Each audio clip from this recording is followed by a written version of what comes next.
시청자 여러분 안녕하십니까? KBS 9시 뉴스. 여러분 안녕하십니까?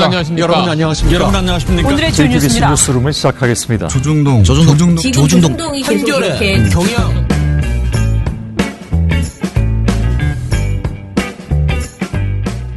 민원연의 미디어 탈곡기 582화를 시작하겠습니다. 예, 안녕하세요. 저는 언론 권력을 감시하는 시민단체 민원연에서 일하는 김원경입니다. 네, 종편 모니터 담당 활동가 임동준입니다. 이정일입니다. 예, 오늘은 좀 자연스러웠죠. 저는 개인적으로 처음 듣는데 깜짝 놀랐죠. 네, 깜짝 놀랐습니다. 어제 이거를 한다고 이 호들갑을 떨었는데 다 편집해줄 줄 알았더니 그대로 또 다 내려왔어. 이제 이정희를 믿을 수가 없어. 그런 게 방송의 재미죠. 예. 실수를 하면 안 돼. 제가 저번에 말씀드렸지 않습니까? NG를 좀 녹여서 한번 해보겠다고. 아니 그게 또 재밌습니다. 그래서 네. 오늘은 정신 바짝 차리고 인사를 잘하자. 이렇게 생각을 틀릴 줄 했어요. 알았는데. 네, 미디어 스크랩 해보겠습니다. 미디어스 윤수연 기자가 나름 단독으로 했나 봐요. 그죠? 포털 제휴 평가위원회에 지금 그러니까 4기 포털 제휴 평가위원회의 명단을 확인을 했대요. 네. 제가 이거를 요즘 계속 얘기했죠. 다 아는데 우리만 모른다고. 사실 어제 저희가 네이버 얘기하면서 네네. 모른다고 했는데 예.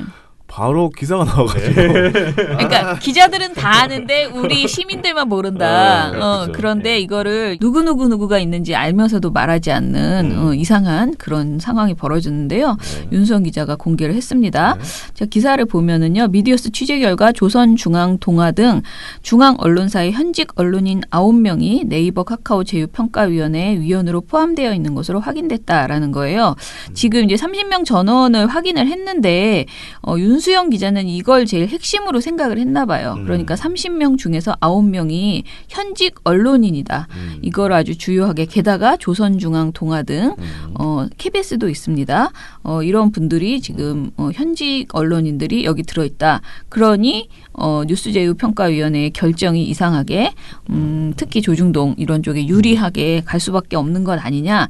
제휴평가위 위원들을 쭉 불러볼게요. 이현택 조선일보 기자, 한국기자협회가 추천했대요. 유덕영 동아일보 기자, 한국기자협회 추천, 강주한 중앙일보 사회 에디터, 한국신문협회 추천, 임석규 한겨레신문 디지털 미디어국장, 한국온라인신문협회 추천, 그리고 임장원 KBS 통합뉴스룸 디지털 뉴스 주간, 한국방송협회 추천, 그리고 이분이 지금 평가위원회 심의위원장이에요. 임장원 기자가. 그다음에 이성주 MBC 디지털 뉴스 편집팀 팀장, 한국방송협회 추천입니다. 그리고 김동민 YTN 디지털 센터장, 한국 케이블 TV 방송협회 추천, 김상규 더 팩트 대표, 한국인터넷신문협회 추천입니다. 이성기 전자신문 인터넷 대표, 한국온라인신문협회 추천입니다. 그러니까 어제 저희가 지역 언론 외면한다고 했는데 네. 아무도 없죠. 지역을 대표하는 사람들은 없어요. 네, 그렇죠. 최근에 양정철 민주연구원장이 국정원장과 만났다. 네. 뭐 이런 보도를 한 게 더 팩트였거든요. 아, 그래요? 그런데 이제 그 보도가 사실은 보도의 내용을 떠나서 그 보도 행태가 일종의 스토커 같은 그런 취재. 그렇죠. 그러니까 연예인 따라다니면서 이렇게 네. 파파라치하는 맞아요. 그런 것처럼 그냥 계속 양정철 그 민주연구원장을 계속 미행해서 정말 몇 시간, 5시간 뻗치기를 하면서 이제 만나고 바깥에서 계속 이렇게 취재를 해서 했다는 거예요. 그래서 이런 보도 행태가 과연 적절한 것인가? 이게 이제 연예인에게도 사실 적절치 않은데 이거를 이제 이런 식으로 자신들이 타겟팅한 어떤 사람을 이렇게 기자들이 계속 미행하면서 보도하고 그가 누구를 만났고 몇 시간 대화를 했고 그 별다른 내용도 없이 그것만으로 그렇게 엄청난 타격을 입히는 보도를 내놓는 것에 대해서 우리가 지적한 바 있는데 그 더 팩트의 대표께서 또 이렇게 여기 들어 있네요. 제휴평가위원회. 이런 현직 언론인의 제휴평가위원회 위원 참여에 대해서 부작용이 있는 것 아니냐라는 이제 지적들을 하고 있습니다. 왜냐하면은 일단은 기본적으로 자사에 유리한 심사를 할 수 있다는 것이죠. 물론 제 생각에 자기들도 양심이 있고 상식이 있다면 자기네 회사와 관련된 심사는 하지 말아야 된다고 생각하거든요. 그걸 뭐라고 하죠? 이렇게 내가 이걸 하지 않겠다라고 배제를 먼저 이야기를 할 수 있어야 되는데 이런 게 되고 있는지 안 되고 있는지 자체를 우리가 몰라요. 몰라요. 왜냐하면 제휴평가위원회는 회의 시기, 안건, 회의록, 위원 명단 모두 비공개. 그래서 외부 감시가 전혀 되지 않는 불가능한 상황이라는 것이죠. 이런 모든 것들을 사실은 다 공개해야 돼요. 그러니 우리가 이제 이 기사를 보면은 이런저런 사람들이 한 지적들이 있는데요. 어찌 됐던 간에 해결이 돼야 돼요. 지금 제가 우리 민원연의 정책위원이자 저와 아주 오랜 아주 오래된 우리 민원연 회원이에요. 송경재 경희대 인류사회재건연구원 교수가 이 기사에서 인터뷰를 여러 가지를 해줬네요. 저하고도 이런 얘기를 자주 하는데 이 교수가 말한 건 이런 거예요. 48시간 제재 당시 과거에 그때 조선일보가 48시간 제재밖에 안 받았잖아. 맞습니다. 그때 맞아요. 그게 뭐 거의 6개월 제재 받아야 되는 수준의 그런 아니 거의 퇴출돼야 되는 맞습니다. 수준이었던 벌점이 걸로. 50점이었어요. 그러니까 벌점이 그래도 1점당 우리는 한 시간도 안 최소한 걸렸어요. 6개월이라고 생각한 거야. 나는 우리 많은 사람들이 아니 어떻게 조선일보 감히 퇴출하겠어. 아니 포털이. 아니 자기네들이 만든 규정에 따르면 그래도 퇴출인데. 그래도 그래서 한 6개월은 받아야 되지 않겠냐 이렇게 했는데 그런데 48시간 노출 중단을 결정했었잖아요. 그런데 그때 그 결정을 내릴 당시 조선일보 현직 기자가 제휴평가위원회 위원이었다는 것이거든요. 그렇죠. 이 결과를 보면은 그러니까 이거를 이제 기피를 했겠죠. 물론 여기 제휴평가위원회 사무국 관계자가 위원 제척 사유가 있어서 그 기피를 했을 것이다. 그러니까 이제 회의에 참석할 수 없다라고 해명을 했어요. 그렇지만은 이게 문제는요. 이게 다 친구가 된다는 거죠. 위아더 월드가 돼요. 그렇죠. 그래가지고 그 사람을 생각해서 내가 결정을 그러니까 그 사람은 기피해도 뭔가 결정을 하는 데 있어서 영향을 미치지 않을 수 그게 쉽지 않아요. 내가 보기에 그 되게 어려운 일이에요. 조선일보를 되게 퇴출시켰어요. 인지상정이거든. 그렇죠. 조선일보를 퇴출시켰어요. 네. 그럼 다음 회의에서 이 위원은 어떻게 봅니까? 다음 삐져가지고. 회의에서 다시 볼 거 아니에요. 그리고 야 다음에 우리 회사도 문제 있으면 좀 봐주지 않을까? 그러니까 그래, 서로 그렇게도 그런 볼 생각 할 수 수도 그런 것도 있잖아요. 있을 수 있어요. 네. 그래서 아무튼 송경재 박사가 이렇게 얘기했대요. 48시간 제재 당시 제휴평가위원회가 절차상 하자를 만들지 않기 위해서 당사자를 표결에 참여하지 않게 했을 것이다. 다만 제휴평가위 위원들끼리 안면이 있으므로 암묵적인 영향이 미칠 소지가 있다. 현실적으로 팔은 안으로 굽기 마련이다. 상대 언론의 문제는 곧 나의 문제가 될 수 있다. 이렇게 말을 했습니다. 그리고 현직 언론인이 이렇게 제휴평가위 위원으로 들어가는 것 자체가 부적절하다고 지적을 했습니다. 송경재 교수는 그 조선일보 48시간 제재 때 현직 언론인의 영향력 행사 여부를 떠나서 언론인이 위원으로 임명된 것 자체가 말이 안 된다. 이런 여러 가지 비판이 있지만 제휴평가위는 회의록을 공개하지 않고 있다. 그런 상황에서 제휴평가위가 객관적이고 공정하다고 주장하는 것은 애초에 말이 안 된다. 이렇게 비판을 했습니다. 그래서 현직 언론인이 제휴평가위 관련 내용을 사측에 보고하지 않았을 거라는 확신도 할 수 없다. 당연히 들어오면 바로 보고하지. 무슨 일 있어. 그러려고 보고해. 보내는 거 아닙니까? 그러려고 보내는 거지. 참 좁은 언론계에서 한 다리만 걸치면 서로가 다 아는 상황이다. 결국 언론에는 제휴평가의 윤곽이 드러나고 사용자는 배제가 된 셈이다. 그런 상황에서 비공개 원칙을 주장하는 것은 논리적 모순이다. 이렇게 강조를 했다고 합니다. 그러니까 언론인들이 들어가는 것 자체가 사실은 지금 좀 부적절하다고 봐야죠. 네. 네. 자기네들이 자기 거를 감시하고 있는데 굉장히 이상한 거죠. 뭐 네. 이상하잖아. 두 번째는 미디어오늘 박서연 기자의 보도인데요. 네. 보도 제목이 이겁니다. 기자에게 질문받지 않겠다는 박상기 장관 이거였어요. 이게 무슨 일이냐면 12일에 법무부가 브리핑을 열었습니다. 법무부가 브리핑을 열었는데 무슨 브리핑이었냐면 검찰 과거사위원회 활동 종료를 네. 공식적으로 브리핑을 하겠다라고 얘기를 한 거예요. 이게 2시 반에 브리핑을 했는데 네. 근데 1시 13분에 이 법무부 출입 기자단에 법무부가 이렇게 전달을 한 겁니다. 오늘 검찰 과거사위원회 활동 종료 브리핑만 하겠다. 질문을 받지 않겠다.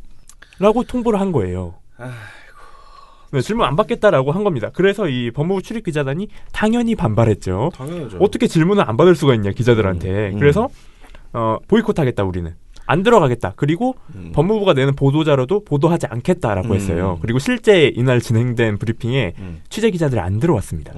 그리고 영상 기자들하고 사진 기자 몇 명만 들어와서 이제 뭐 사진 찍고 영상 좀 찍고 그리고 취재 기자들은 아예 안 들어갔어요. 근데 이 반발에 대해서 법무부 홍보 담당관이 이렇게 해명을 했다고 해요. 그러니까 입장을 내놨는데 브리핑 자료에 충분한 내용이 담겨 있으며 대변인을 통해 공식적으로 현장에서 질의응답하는 것이 부족하지 않고 적절하다고 판단했기 때문이다. 질문 받지 않는 게 적절하다고 판단을 했다라는 거예요. 보도 자료에 우린 충분히 담았으니까. 아니 지금 박근혜 때가 아니잖아요. 이렇게 해가지고 결과적으로는 네, 기자들이 참. 없이 10분 동안 브리핑을 하고 끝났어요. 이거 진짜 황당하잖아요. 그래서 미디어 오늘이 취재를 해서 이제 기자들을 취재를 해봤는데 모 방송사의 기자는 이렇게 얘기를 했다고 합니다. 기자들 질문을 직접 받고 직접 대답하지 않을 방침이라면 기자들을 발표장에 부른 이유가 무엇인가? 장관 발표 장면을 그럴듯한 그림으로 만들기 위해서 부르는 건가? 그쵸. 이런 자리를 언론 또는 기자 대상 브리핑으로 부를 수가 없다. 질문을 받지 않는 특별한 이유가 있느냐고 이렇게 반문을 했어요. 그리고 마찬가지로 박근혜 정부 시절이 나왔습니다. 박근혜 전 대통령 시절 박 전 대통령이 청와대 출입 기자들 상대로 질문을 받지 않거나 미리 약속된 질문만 받아서 국민적 비판을 받은 바가 있다. 그치. 오히려 박근혜 브리핑보다 더 후퇴한 형식의 기자 브리핑을 개최하는 특별한 이유를 설명해야 된다. 이렇게 얘기를 했다는 거예요. 이게 진짜 말이 안 되는 현상이 벌어진 거죠. 근데 세상에. 법무부가 오히려 이거는 입증을 한 거라고 봅니다. 본인들의 검찰 과거사위원회 활동 종료 이것에 대해서 많은 사람들이 의문을 가지고 있다라는 것을 역으로 입증한 케이스가 돼버린 거예요. 그 쓴소리 안 듣겠다 이거잖아요. 그럼요. 모르겠고 우리 그냥 갈 대로 간다 이거잖아요. 그렇죠. 아니 기자들 질문까지 안 받으면 어떡해. 이건 너무 당연한 건데, 그러니까 브리핑을 하면서 기자들 질문 받는 건 좀 당연한 거잖아요. 질문을 하라고 기자들이 거기 있는 건데 질문을 받지 않겠다라고 하는 거는 이 과거로의 후퇴인 것도 있지만 법무부 스스로 본인들의 발표 결과에 대한 자신이 없었던 겁니다. 그렇죠. 이거는 이게 좀 설득력을 스스로 참. 지금 떨어뜨리고 있는 행동이 아닌가 싶습니다. 아니 거기다가 이렇게 언론까지 이렇게 대놓고 무시를 해버리면 앞으로 이게 뭐 더 좋아질까요? 아니 전혀 그렇지 않다고 보거든요. 그럼요. 이 좀 생각을 좀 잘못하신 것 같아. 너무 많이 잘못하신 것 같아. 다시 판단하시라. 네. 저는 사실 과거사 그 위원회에서 조사한 내용에 비해서 법무부에서 이렇게 채택이라고 하나요? 받은 것 자체가 좀 지금 약하다라는 네. 지적들도 그렇죠. 많이 나오잖아요. 그 점에서도 좀 할 말이 많은데 게다가 이렇게 브리핑도 이런 식으로 굉장히 촌스럽게 이렇게 하는 걸 보면은 그러니까 결과도 별로고 네. 뭐 과정도 별로고 네. 뭐 끝까지 뭐 이상한 게 좀 있어요. 그렇습니다. 네. 이렇게. 실망입니다. 실망. 네네.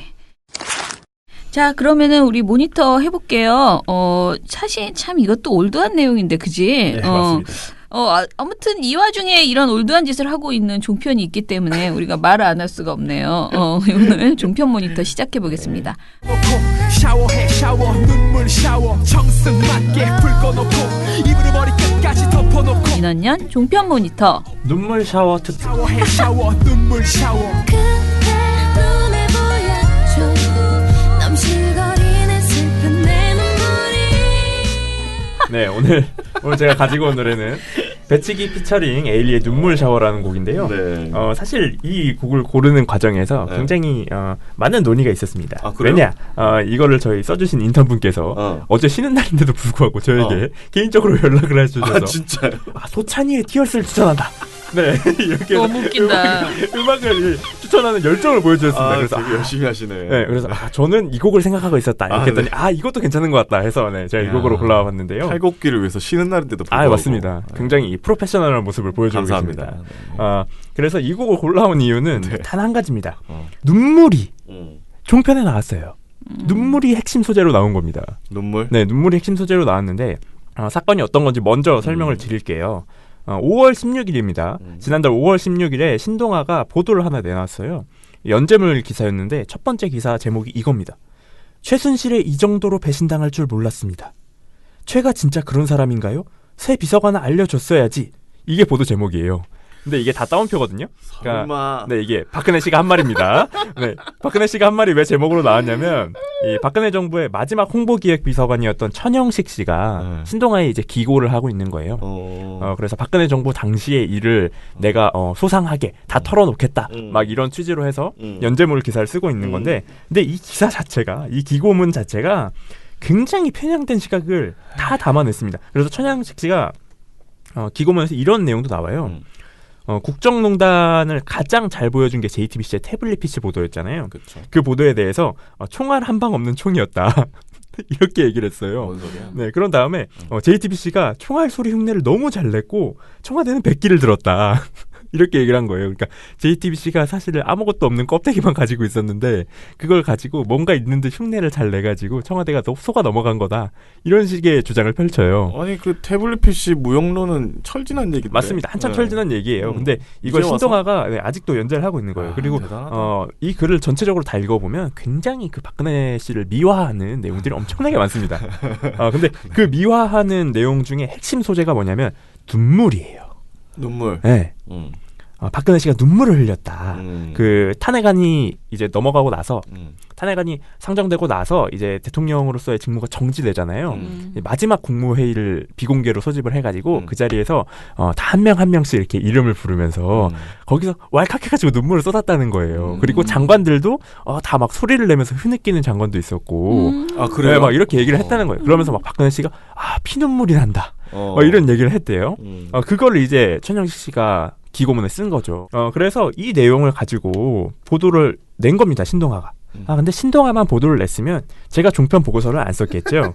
예. 종편에서 이걸 가지고 대담을 나눈 프로그램이 있었던 거예요. 참. 바로 TV조선의 보도본부 한라인입니다. 아이고. 네, 보도본부 한라인이 이 신동아 기사가 5월 16일에 나왔는데 5월 17일에 바로 이거를 가지고 왔어요. 그래서 이 출연자들이 이 보도본부 한라인은 다 TV조선 기자들입니다. 그렇죠. 이 기자들이 신동아 기사를 계속 설명해 주는 거예요. 근데 이 신동아 기사에서도 여러 가지 파트가 있거든요. 네. 뭐 최순실 씨와 관련된 내용, 뭐 정호성 전 비서관 내용, 뭐 이런 여러 가지 파트가 있는데 그래요? 그 중에서 콕 집어서 꺼내든 게 박근혜 씨의 눈물이었던 겁니다. 그래서 오늘 제목이 눈물 샤워가 됐는데요. 네. 그래서 이 방송을 좀 차근차근 설명을 드리면 일단 대담 시작하면서 이 진행자 엄성섭 씨가 이렇게 얘기를 합니다. 자, 세 번째는 바로 박근혜 전 대통령 관련인데 새로운 증언이 그동안 안 알려진 게 나왔다면서요? 그렇습니다. 일단 여전히 박 전 대통령의 재판이 진행 중이기 때문에 예. 일반적인 증언이란 점에서 전해드리기는 사실 좀 조심스러웠습니다만 네. 그동안 알려지지 않았던 내용이고 또 공식 기록에도 남아있지 않은 새로운 증언이 나왔기 때문에 소개해드리도록 하겠습니다. 네네. 이러면서 뭘 소개하냐면 신동아 기자를 소개해 주는 거예요. 참. 네. 그냥 너무 뜬금없이 소개하면 좀 그러니까 그렇죠. 앞에 좀 깐 거네. 네, 새로운 증언이다 이러면서 소개를 한 거예요. 네. 알겠습니다. 그런데 그 새로운 증언 중에서 콕 집은 게 박근혜 눈물이었던 거죠. 네. 자, 눈에 띄는 건 박 전 대통령의 눈물에 대한 서술 대목입니다. 그래요? 박근혜 전 대통령의 눈물 과연 어떤 내용이길래요? 이걸 이루라 기자가 상당히 정말 아주 세세하게 설명을 해줘요. 이게 박 전 대통령이 직무 정지 전에 눈물을 보이는 경우가 굉장히 좀 잦았다고 합니다. 어허. 특히 그 대국민 담화 준비를 하면서 눈물을 많이 흘렸고 이때 이제 대부분의 참모들이 그 박근혜 전 대통령의 눈물을 직접 목격을 했다. 거의 처음으로 목격을 했다. 이런 이야기를 했는데요. 왜 국회에서 이제 탄핵 소추안 그 표결이 끝나고 마지막 비공개 간담회가 열렸거든요. 예. 국무위원 그 간담회였는데 여기에서도 피눈물이 난다면서 박근혜 전 대통령이 갑자기 흐느끼기 시작했다고 합니다. 이러면서 막 눈물을 흘렸다고 설명을 해주는 거예요. 근데 나는 좀 그 눈물을 쓴 것부터 좀 잘못 잡은 것 같아요. 컨셉을. 그런가요? 왜냐하면 난 그 사람 눈물 하면은 그 2014년에 그 눈물밖에 생각 안 나거든요. 네. 그 뒤로 어땠습니까? 악어의 눈물이라고 진정성이 있었나요, 비판받았죠. 그게? 네. 이 눈물은 나는 이 전략 실패라고 봅니다. 아무튼 네. 네. 사실 그리고 TV조선 굉장히 웃겼던 게 뭐냐면 이 내용을 이루라 기자가 막 설명을 할 때 옆에다가 자료 화면을 띄우잖아요. 자료 화면으로 그래픽을 만들었어요. 그래서 박근혜 씨가 막 눈물을 흘리면서 그 대화라는 웹툰 같이 말풍선 붙여가지고 이렇게 막 옆에 장관들 쭉 앉아가지고 같이 막 고개 떨구고 울고 있고 막 이렇게 그려놨어요. 네. 그런 다음에 사실 이거 하나만 한 게 아니거든요. 그러니까 이 천영실 씨의 증언에도 눈물 얘기가 한 개만 나온 건 아니에요. 아 그래요? 네. 그래서 문승진 기자가 하나 더 얘기해 줍니다. 박 전 대통령이 윤전추 전 행정관의 앞에서 펑펑 눈물을 쏟은 건 이 담화문 발표 이틀 후였다고 합니다. 예. 그러니까 윤전추 전 행정관과 박 전 대통령이 사실 어떻게 보면 급격히 가까워진 것도 바로 이때부터라고 하는데요. 박 전 대통령은 윤전추 전 행정관과 얘기를 나누던 중에 이 정도로 배신당할 줄은 몰랐다라면서 갑자기 눈물을 보였다고 합니다. 예. 본인이 나라를 나라를 위해 일요일도 없이 일을 했는데 너무 속상한다라면서 이 감정이 복받쳐서 펑펑 울었고 윤전추 전 행정관도 결국 함께 울었다고 합니다. 수기를 남긴 천양식 전 비서관은요. 이를 기록하면서 이 마음에 담은 회한을 아무데도 풀 곳이 없으니 30살 나이 차이의 어린 비서인 윤전추에게 서름이 폭발한 것 같다. 이렇게 또 쓰기도 했습니다. 아 진짜 눈물 샤워네. 네, 눈물 샤워입니다. 이렇게 해가지고 근데 이 얘기도 결과적으로 뭐 문승진 기자가 취재를 했느냐 그게 아니에요. 천영식 씨 글에 다 나와 있는 내용이거든요. 아, 그래요? 네, 그냥 다 읽어준 겁니다. 신동아 기사를. 그 윤전추 비서관은 저기 맞습니다. 헬스인가? 네, 맞습니다. 그분이에요. 아니 근데 그 비서관이라도 좀 출연시키면서 하지. 그렇게 남이 책을 그렇게 주저주저 읽어. 네, 사실 저는 기사를. 그래서 처음 이 내용을 보면서 아니 TV조선 본인들도 기자들인데 신동아 보도를 이렇게 계속 줄줄 읽어주면 부끄럽지 않을까 이 생각을 했거든요. 내가 보기에 이 사파 그린 것 때문에 더더욱이 그 본전 뽑으려고 기자들 네, 읽어준 거 아닐까. 웃기긴 한데. 사파가 진짜 웃기더라고요. 그리고 그림이 약간 저기 누구지? 청성 맞아가지고는. 그림이 약간 저 누구야? 이말년 웹툰? 그런 느낌? 이거는 이말년 씨한테 굉장히 모욕적인 일인데. 아니 근데 약간 그림체가 좀 독특해가지고. 네, 하여튼 웃기게 그려놓긴 했습니다. 네. 근데 더 큰 문제점은 뭐냐면 TV조선이 이런 내용을 얘기한 다음에 무슨 얘기를 했냐면 박근혜 씨가 최순실 씨의 행적에 여러 차례 당황스러워했다. 최순실에게 이 정도로 배신당할 줄은 몰랐다. 이런 내용을 막 전달해요. 심지어 뭐라고도 하냐면 청와대에서 비참한 대통령이 되더라도 비겁한 대통령이 되지 않겠다는 기류가 있었다. 이러한 배경이 있었기 때문에 박근혜 씨가 직접 전화를 해서 최순실 씨에게 조기 귀국을 종용했다. 뭐 이런 얘기를 하는 거예요. 자, 윤전추 전 행정관이 그동안 보고 느꼈던 이 최순실의 이중적 행실과 또 문제점에 대해서 이야기를 해주자 대통령이 깜짝 놀랐다고 합니다. 이후에도 여러 차례 최순실에게 이 정도로 배신을 당할 줄은 몰랐다. 그리고 최순실이 진짜 그런 사람이냐. 최순실이 국민들 싫어하는 것만 골라서 했다면서 이 분노와 허탈감을 표현했고. 그러니까 천 전 비서관 증언에 따르면은 최 씨를 조기 귀국하게 한 게 바로 박 전 대통령이었다고 하는데 당시 그 청와대 기류가 비참한 대통령이 되더라도 비겁한 대통령은 되지 않겠다 이거였다고 합니다. 그러니까 이런 배경에서 그 참모들이 좀 건의를 했고 박 전 대통령이 이를 받아들이면서 직접 전화해서 조국 귀국을 종용을 했다고 말했습니다. 그러니까 이건 누가 보더라도 박근혜 씨와 국정농단 세력을 미화하는 보도잖아요. 그러니까 적어도 뭐 최순실 씨는 빼더라도 뭐 박근혜 씨에 대해서는 굉장히 미화하는 내용의 보도가 진행이 된 거예요. 아니 그것도 말이 안 되는 게 그랬으면 최순실한테 배신당했으면 그 공항에 내리자마자 잡아갔어야지. 아니잖아. 그렇죠. 뭐 하루인가 이틀인가 뭐 호텔에 묵고 그 다음에 나온 거잖아요. 진짜 뭐 말이 안 돼. 하나도 말이 안 돼. 뭐 이런 부분에 대해서 엄성섭 씨도 어느 정도 의식을 했나 봐요. 그러면서 이 대담 말미에 이런 얘기합니다. 이 천영식 비서관도 우려를 나타낸 게 있습니다. 지금 박근혜 전 대통령 재판이 아직 안 끝났기 때문에 혹여라도 박근혜 전 대통령을 미화하기 위해서 쓴 것은 아니다라는 점을 천 비서관도 얘기했다라는 점 전해드립니다. 이렇게 얘기를 했어요. 근데 이 내용이 아니라고. 근데 이 내용이 천영식 씨의 글에서 가지고 온 겁니다. 본인이 얘기한 게 아니고 천영식 씨의 글에 제일 먼저 이게 나와요. 그래서 이 내용을 같이 설명을 해준 겁니다. 그러니까 사실 TV조선은 그냥 이 내용이 본인들의 판단이나 취재는 하나도 없어요. 그냥 신동아 보도를 갖다 옮겨낸 거예요. 미화하는 게 아니라라고 앞에 깔면 그거 미화하는 거라고. 그렇죠. 그렇게 해서 이렇게 대담이 진행이 된 거예요. TV조선 기자들끼리. 근데 이렇게 대담이 진행되다가 마지막에 갑자기 엄성섭 씨가 다른 출연자에게 특별 발언 기회를 줍니다. 특별 발언? 네. 그게 이도훈 문화일보 논설위원이었는데 친구가 됐나 봐. 그래서 엄성섭 씨가 이렇게 얘기를 해요.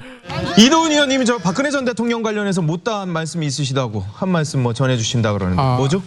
그런데 이도훈 씨가 정말 이게 알 수 없는 멘트를 쭉 하거든요.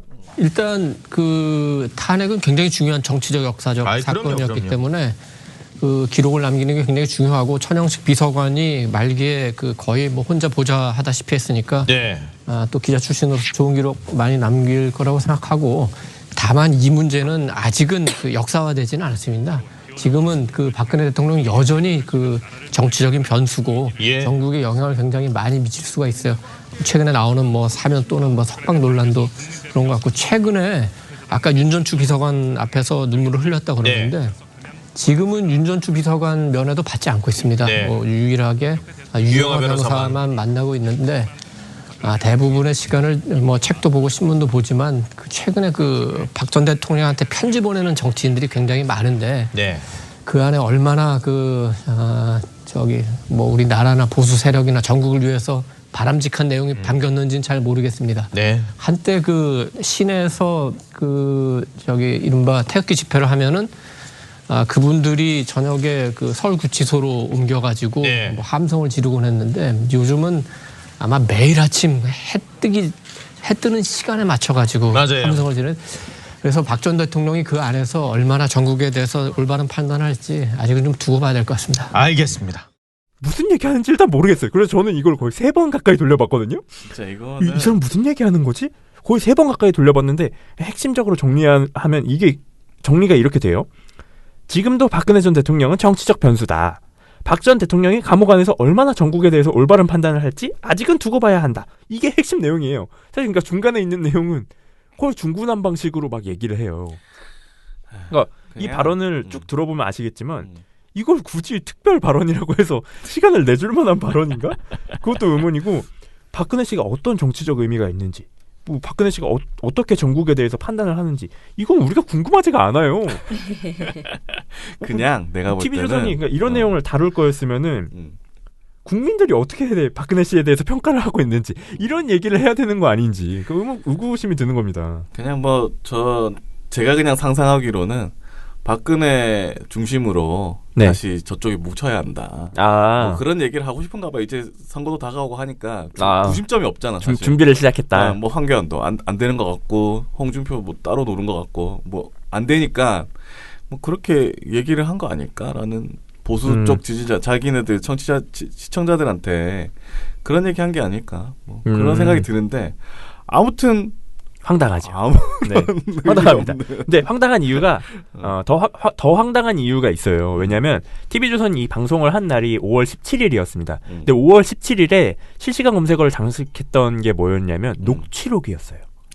무슨 녹취록이었느냐? 시사저널이 단독으로 입수해서 공개한 박근혜, 최순실, 정호성의 90분 녹음 파일이 공개가 됐습니다. 그래서 이날 이 녹취록이 엄청나게 화제가 됐어요. 근데 TV조선은 같은 날 뭘 했다? 박근혜 눈물을 한 겁니다. 이해는 해요. 그러니까 왜냐면 시사저널이 이날 오전에 공개를 했고 이 TV조선 보도본부 한라인은 점심때쯤 지나서 방송을 하는 프로그램이에요. 그래서 사실 뭐 세밀하게 취재를 못했기 때문에 보도를 안 했다. 오케이, 그것까지 이해해. 그날 보도 안 한 거 이해해요. 그런데 그럴 거면 다음날, 다다음날 혹은 그 후에 이게 보도가 됐고 논란이 됐으면 이걸 취재해서 보도를 해야 되잖아요. 대담을 나눠야 되잖아요. 안 해요? 안 나눴어요. 아 진짜? 박근혜 녹취록은 대담을 안 나눈 겁니다. 야, 그거 진짜 박근혜 굽신굽신하고 막. 그렇죠. 그러니까 대통령이 이 녹취록의 큰 의미가 뭐냐면 앞서서 나왔지만 이 천영식 씨가 얘기한 JTBC가 뭐 총알 없는 총을 가지고 총알 흉내를 냈다. 태블릿 PC가 뭐 가짜다, 전혀 뭐 효력이 없다. 이걸 가지고 완벽하게 뒤집어내는 내용이 뭐냐면 최순실 씨가 이미 취임 전부터 이 대통령 취임사를 가지고 주물주물 하고 있었다. 그렇죠. 그리고 최순실 씨가 실제로 그 녹취록에서 얘기한 내용이 대통령 취임사에 나와요. 그렇죠. 완벽하게 이 취임 이전부터 국정농단이 있었다라는 걸 보여주는 증거거든요. 근데 이걸 보도를 안 한 거예요. 그러니까 일단 이 태세부터 웃긴 거죠. 근데 사실 제가 이 얘기만 저희가 회의를 하면서 이 얘기만 들었을 때는 이거 황당하긴 한데 이 정도는 너무 찌질하다 솔직히. TV조선 방송이 너무 찌질한 거다. 그러니까 이거는 보고서까지 써줘야 되나 싶었는데 저희 이걸 써주신 인턴분께서 근데 이게 일주일 뒤에 또 나오더라고요. 이렇게 얘기를 해주신 거예요. 그래서 제가 이걸 또 했다고요? 물어봤어요. 그랬더니 일주일 뒤에 이걸 정말로 또 한 겁니다. 세상에. 근데 어떻게 또 했느냐? 눈물이 또 나와요. 또 다른 눈물이 나온 겁니다. 또 눈물 나와? 샤워를 했는데 누구 눈물이었냐면 이번엔 조윤선 전 장관의 눈물이었습니다. 야, 눈물 시리즈네. 신기하게도 국정농단 세력에 또 눈물이 나온 거죠. 그래서 TV조선이 이날 이걸 왜 전달을 했냐면 조윤선 전 장관이 세월호 특별조사위원회 활동을 방해한 혐의로 이제 고발이 됐어요. 재판을 받고 있는데 엄성섭 씨가 일단 조윤선 장관을 이렇게 얘기를 합니다. 재판정에 설 때마다 울음을 터뜨리는 분이 있대요. 바로 조윤선 전 장관인데 최근에도 또 눈물을 흘렸습니까? 이렇게 얘기를 하는 거예요. 그건 약간 사람 찌질하게 만드는 거 아니야? 그러니까 좀 약간 매기는 것 같은 느낌. 근데 도와주는 거야. 지금 먹히는 거야. 이게 이유가 있습니다. 최지원 기자가 이렇게 설명을 합니다.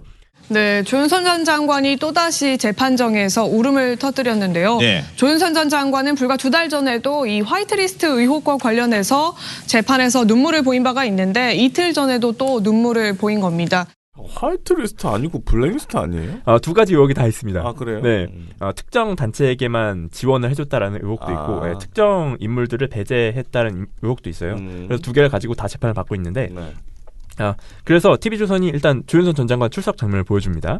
그런 다음에 눈물과 관련된 대담을 쭉 하는 거예요. 엄성섭 씨가 심지어 이런 얘기도 합니다.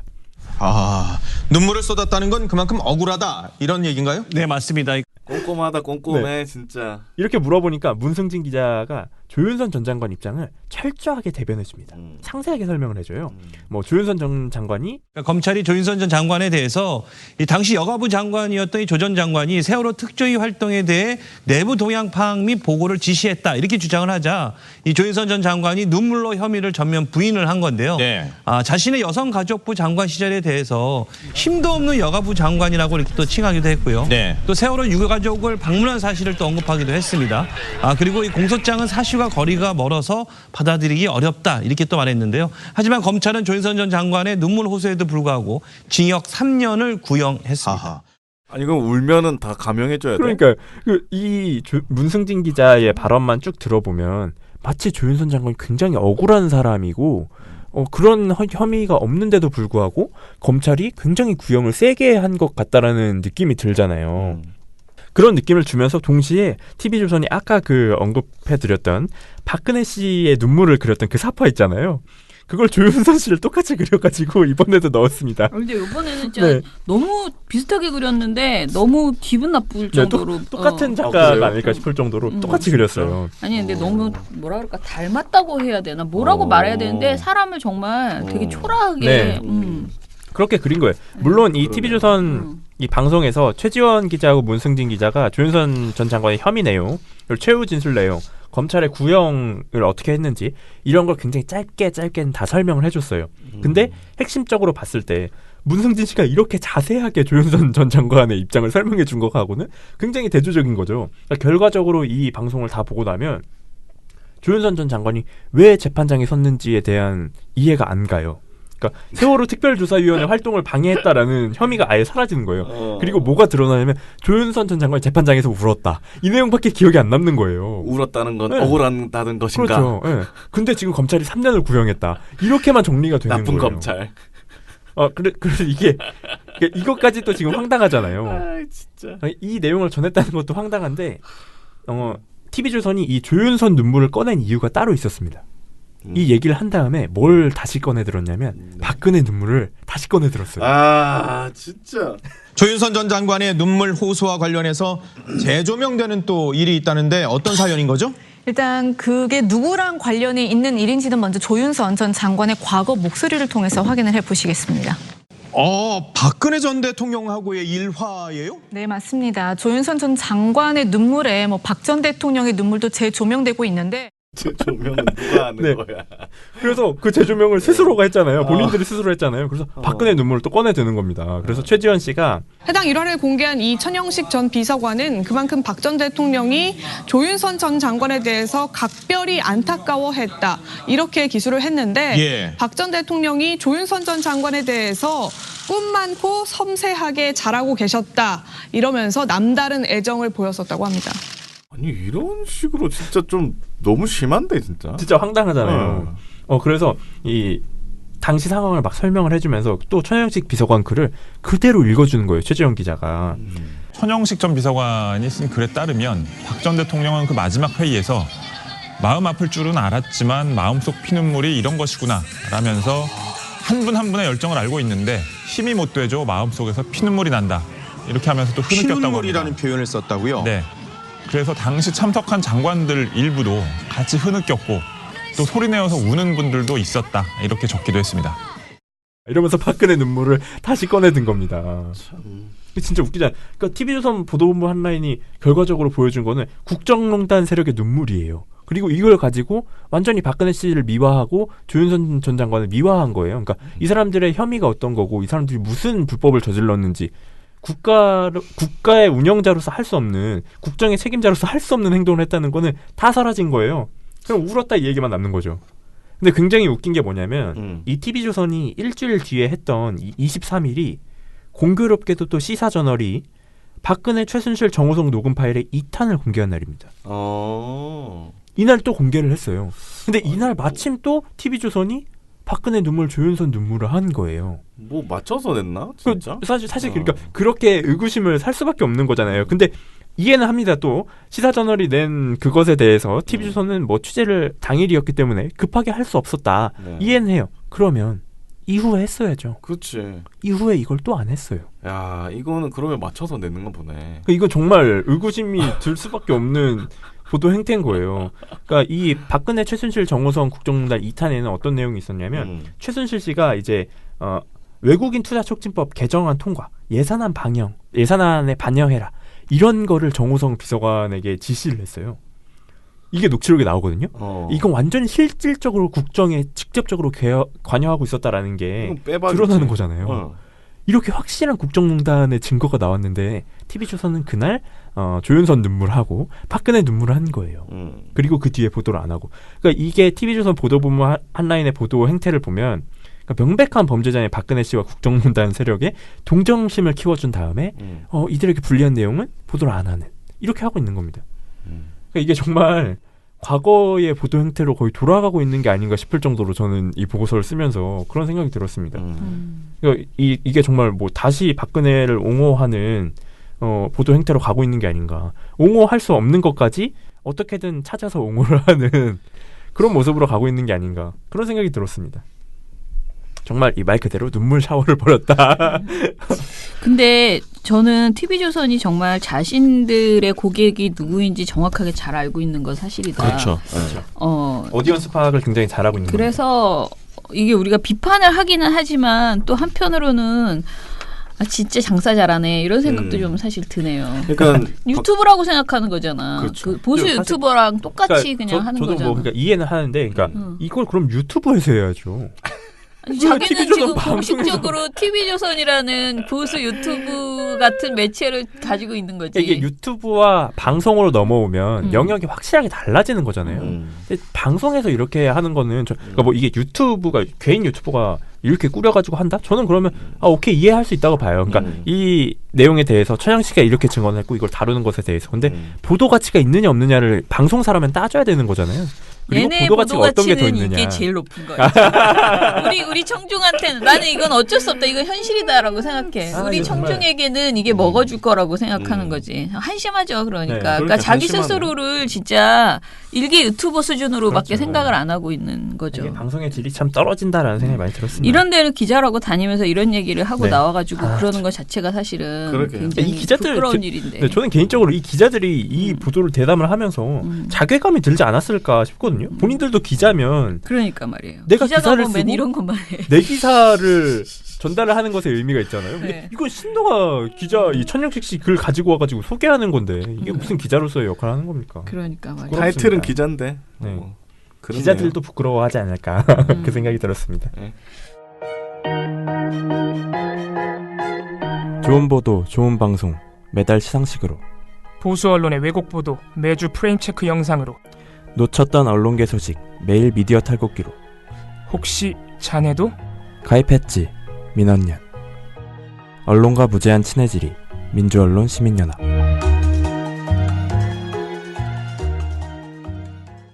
네, 심소장님께서 10,000원 지역 언론 외면하는 네이버 편에 10,000원을 후원해 주셨습니다. 지역에 감사합니다. 계신 분이신가?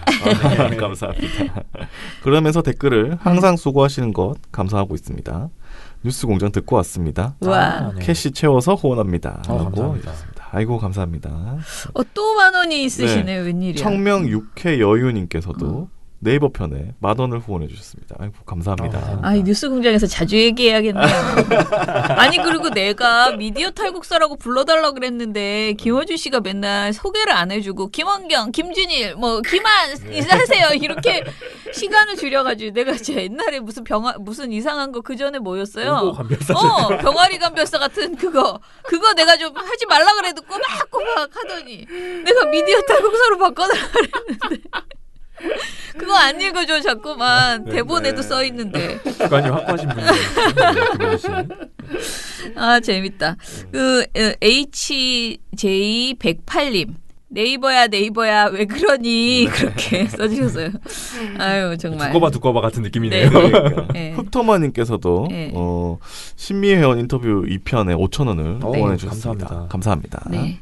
대림타운님 역시 진짜에게는 감동적인 스토리를 가지고 있네요. 신미 행정관 고생 많이 하셨네요. 앞으로도 화이팅하세요라고 하셨습니다. 네.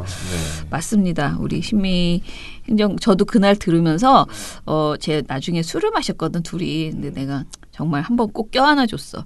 너무 여러 곳을 돌아다니면서 사람이 그렇게 옮겨 다니는 게요. 남이 보기엔 좋은지 모르겠지만은 그때마다 굉장히 큰 그만둘 때 아픔이 있고요. 그렇죠. 그리고 또 새로 들어갔을 때 울렁거림과 새로운 도전 이런 것이 지금 계속 그 사람이 그렇게 민원연에 있다가 언협에 있다가 미디어 오늘에 가고 또 가고 이렇게 하면서 부침이 있었던 거야 인생에. 근데 그 한결같이 어찌됐든 뭐 잘 지냈던 것에 대해서 저는 마음이 제가 이제 20대에 만났지만은 마음이 찡했어요. 방송을 다 듣고 나서 그 사람의 어떤 속내를 되게 또 처음 제가 들은 거였기 때문에 그래서 우리한테 이런 좋은 이야기를 사실 처음 했대요. 그런 노무현 대통령과의 이야기를 밖에다가 내놓은 게 처음이래요. 그러니까 아주 사적으로 친구하고 술을 마시면서 할 수는 있겠지만은 이게 이제 오픈되는 내용이기 때문에 그래서 내가 아직 나보다 위에 선배들 예를 들면 양정철 비서관이나 이 위에 있는 사람들도 이런 얘기 안 하는데 그 자리에서 같이 했던 사람으로서 내가 이런 얘기를 해도 되나 해서 그동안 쭉 안 하다가 제가 그날 이 인터뷰하기 전에 꼭 노무현 대통령 이야기 해달라고 사람들이 지금 이제 10주기고 올해가 그래서 그 얘기를 제일 궁금해할 거라고 얘기를 했거든요. 그랬더니 마음을 이렇게 탁 열어서 그걸 얘기를 해주셔서 저는 아무튼 굉장히 고마웠습니다.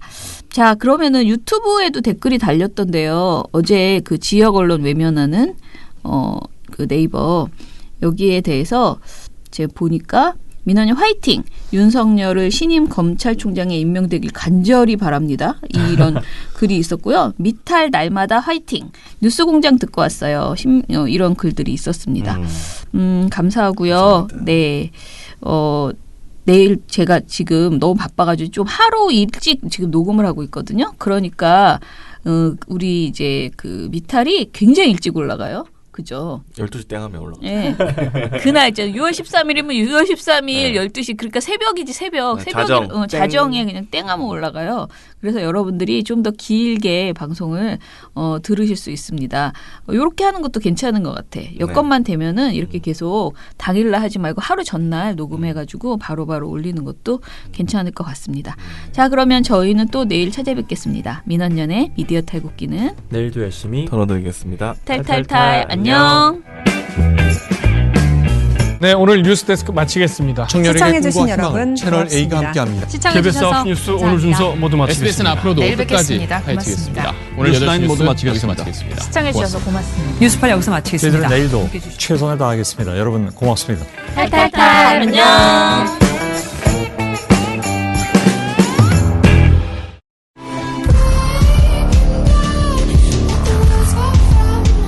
회원님, 저를 믿으셔야 합니다. 다시 한번 말씀드립니다. 언론 감시는 전적으로 저한테 맡기시고 회원님은 회원님의 정신 건강만 신경 써 주십시오. 민원연은 멘탈이 강한 조직입니다. 봤던 기사도 의심하고 또 의심합니다. 민주언론 시민연합